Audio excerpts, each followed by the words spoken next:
خمار ڈرامہ کی next episode میں دکھایا جائے گا کہ حریم کے گھر سے جانے سے پہلے فائز اس پر اس قدر طنز کے نشتر چلائے گا کہ اس کے چلے جانے کے بعد بھی حریم کے کانوں میں فائز کے وہ الفاظ گونجتے رہیں گے اور اسے تکلیف دیتے رہیں گے۔ فائز حریم سے کہتا ہے کہ حریم بی بی، تب تک تو میں تمہیں آزاد نہیں کروں گا جب تک تم اپنے ایک ایک گناہ کا اقرار نہیں کر لیتی، میرے ساتھ کی گئی بے وفائی کا اقرار کر کے جب تک تم مجھے حساب نہیں دیتی کہ تم نے میرے ساتھ یہ سب کیوں کیا، تب تک میں تمہیں طلاق نہیں دوں گا، کیونکہ تم ایک قاتل ہو، تم نے میرے ارمانوں کا خون کیا ہے، نہ اب میں جی پا رہا ہوں نہ مر پا رہا ہوں۔ فائز کے جانے کے بعد حریم اللہ سے رو رو کر التجا کرے گی کہ یا اللہ، میں کس مشکل میں پھنس گئی ہوں، میرے پاس تو کوئی ثبوت ہی نہیں جس سے میں اپنی پاک دامنی بے گناہی ثابت کر سکوں۔ حریم کو فائز کے وہ سب وعدے یاد آتے ہیں جب اس نے حریم کا ہاتھ تھاما تھا اور کہا تھا کہ میں تمہیں کسی مشکل میں تنہا نہیں چھوڑوں گا،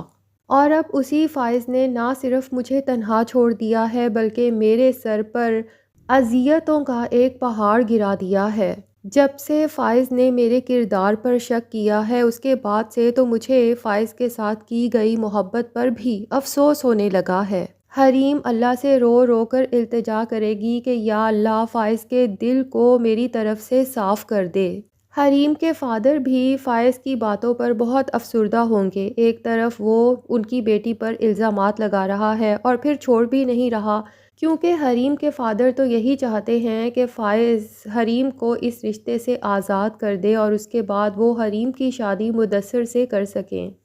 کیونکہ وہ اپنی زندگی میں ہی اپنی بیٹی کو خوشحال دیکھنا چاہتے ہیں۔ اتنا تو حریم کے فادر جان ہی چکے ہیں کہ اگر فائز کی تمام غلط فہمیاں دور کر بھی دی جائیں تو بھی اس گھر میں میری بیٹی کے لیے کوئی جگہ نہیں ہے، کیونکہ کہکشاں بیگم کی نفرت حریم کے لیے وہ بخوبی دیکھ چکے ہیں۔ اتنے احسانات کرنے کے بعد بھی وہ جاتے ہوئے میری بیٹی پر ایک اور الزام لگا کر چلی گئی۔ اس کا مطلب یہی ہے کہ وہ عورت ابھی بھی یہی چاہتی ہے کہ فائز اور حریم الگ ہو جائیں، جبکہ دوسری طرف مدثر ہے جو کہ حریم کے فادر کو ایک بہت ہی معقول سمجھدار انسان لگا ہے۔ نہ صرف مدثر خود بہت بہترین انسان ہے بلکہ اس کی ماں بھی حریم سے دل و جان سے محبت کرتی ہے۔ حریم کے فادر روفی سے بھی یہ سارا میٹر ڈسکس کریں گے۔ روفی کو تو بہت افسوس ہوگا فائز کی باتیں سن کے، کیونکہ وہ جس فائز کو جانتا تھا وہ تو ایسا تھا ہی نہیں، زہر اگلنے والا، نفرت کرنے والا۔ بہرحال وہ اپنے فادر سے کہتا ہے کہ فی الحال حریم کو اس کے حال پر چھوڑ دیں، ایک دفعہ فائز کا میٹر سارٹ آؤٹ ہو جائے تو اس کے بعد ہم حریم کو کنونس کر سکیں گے کہ وہ مدثر کے لیے اپنے دل میں جگہ پیدا کرے۔ اور دوسری طرف حریم تو یہ فیصلہ کر چکی ہے کہ چاہے فائز کا نام اس کے نام کے ساتھ جڑا رہے یا نہ جڑا رہے، لیکن وہ اپنی باقی کی زندگی تنہا گزارے گی۔ دوسری طرف مدثر کی ماں کو تو جب سے یہ پتہ چلا ہے کہ حریم اور فائز کی ڈائیورس ہونے والی ہے تو وہ تو سوچ چکی ہے کہ میں حریم کے فادر سے ملوں گی اور اپنے بیٹے مدثر کے لیے حریم کا رشتہ مانگوں گی۔ مدثر اپنی ماں سے کہتا ہے کہ فی الحال اس سارے میٹر کو چھوڑ دیں، لیکن مدثر کی ماں کہتی ہے کہ مجھے پتہ ہے حریم میری بہت عزت کرتی ہے، جب میں اسے تمہارے لیے کنونس کروں گی تو وہ ضرور میرا مان رکھے گی، لیکن اس سب کے لیے ضروری تو یہ ہے کہ پہلے تم تو حامی بھرو حریم سے شادی کی اور حریم سے خود بات کرو۔ میں چاہتی ہوں کہ ایک دفعہ تم بھی حریم کی مرضی معلوم کرنے کی کوشش تو کرو۔ مدثر اپنی ماں سے کہتا ہے کہ میں حریم سے ایسی کوئی بات نہیں کر سکتا کیونکہ میرے دل میں اس کی بہت قدر اور عزت ہے، ایسی بات کر کے میں اپنی قدر اس کے دل سے کھونا نہیں چاہتا۔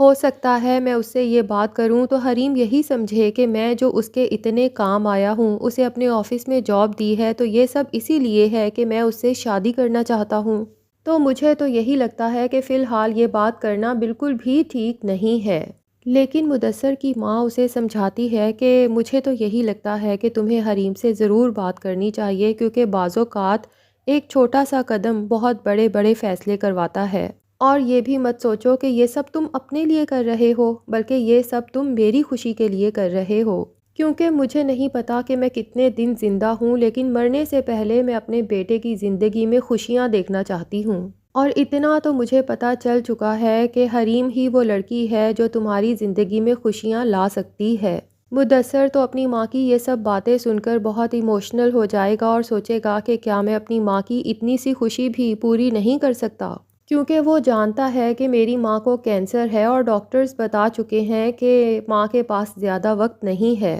اب مدثر حریم کو کال کرے گا اور اسے ایک ریسٹورینٹ میں ملنے کے لیے بلائے گا اور کہے گا کہ مس حریم، مجھے آپ سے کچھ پرسنل بات کرنی ہے، بس تھوڑی دیر کے لیے کیا آپ اس ریسٹورینٹ میں آ سکتی ہیں؟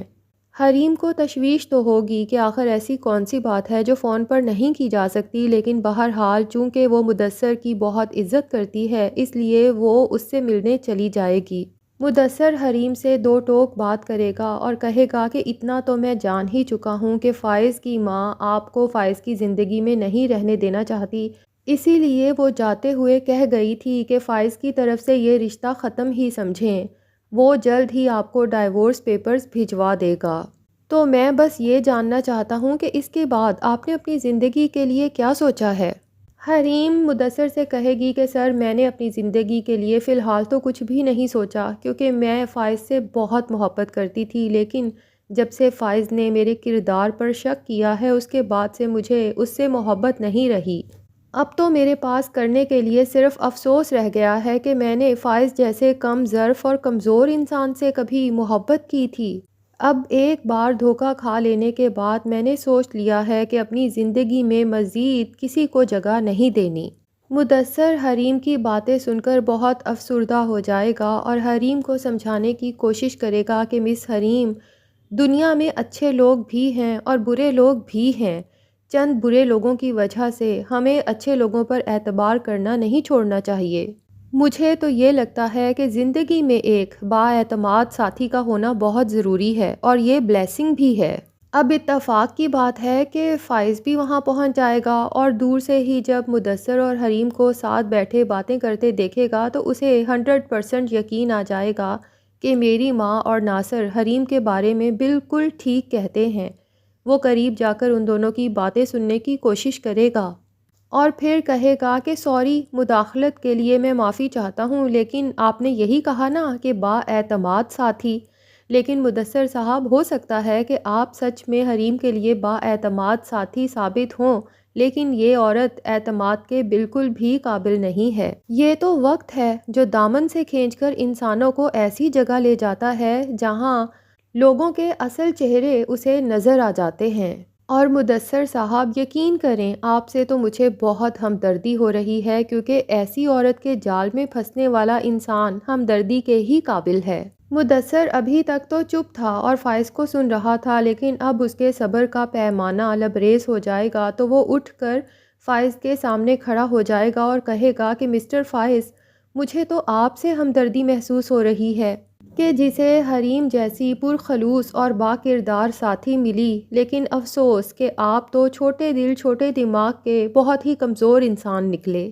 مدثر کی باتیں سن کر فائز کو تو جیسے سانپ سونگھ جائے گا، وہ تو کچھ بولنے کے ہی قابل نہیں رہے گا۔ تو ناظرین، لگتا تو یہی ہے کہ ناصر اب ایک دفعہ پھر سے فائز کی ماں سے ملے گا اور اس سے اپنے علاج کے لیے پیسے مانگے گا، کیونکہ حسنہ ناصر کی ساری پراپرٹی بیچ کر اس کی سب چیزیں لے کر یہاں سے جا چکی ہے۔ بہرحال فائز کی ماں تو ناصر کو مزید پیسے دینے سے انکار کر دے گی، تو ناصر فائز کو اس کی ماں کی ساری حقیقت بتا دے گا اور کنفیس کرے گا کہ میں نے بھی حریم کے ساتھ بہت غلط کیا، لیکن میں پیسوں کی لالچ میں آ گیا تھا۔ دراصل میں نے یہ سب کچھ تمہاری ماں کے کہنے پہ کیا، کیونکہ وہ حریم کی اور تمہاری طلاق کروانا چاہتی تھی، اور یہ بھی ممکن ہے کہ حسنہ ہی فائز کو سارے ثبوت دکھا دے اور اسے ناصر اور اس کی ماں کی ساری سچائی بھی بتا دے۔ بہرحال فائز کے پاس سوائے پچھتاوے کے کچھ بھی نہیں رہ جائے گا۔ وہ حریم سے یقیناً اپنی تمام غلطیوں کی معافی تو مانگے گا اور ہو سکتا ہے حریم اسے معاف بھی کر دے، لیکن وہ فائز کو اپنی زندگی میں دوبارہ دیکھنا نہیں چاہے گی۔ تو ناظرین، آپ کیا چاہتے ہیں کہ حریم اور فائز پھر سے ایک ہو جائیں یا پھر حریم فائز کو چھوڑ کر مدثر سے شادی کر لے؟ کمنٹ سیکشن میں اپنی رائے کا اظہار ضرور کریں، اور اگر آپ نے ابھی تک ہمارے چینل کو سبسکرائب نہیں کیا تو چینل کو بھی سبسکرائب کر لیں۔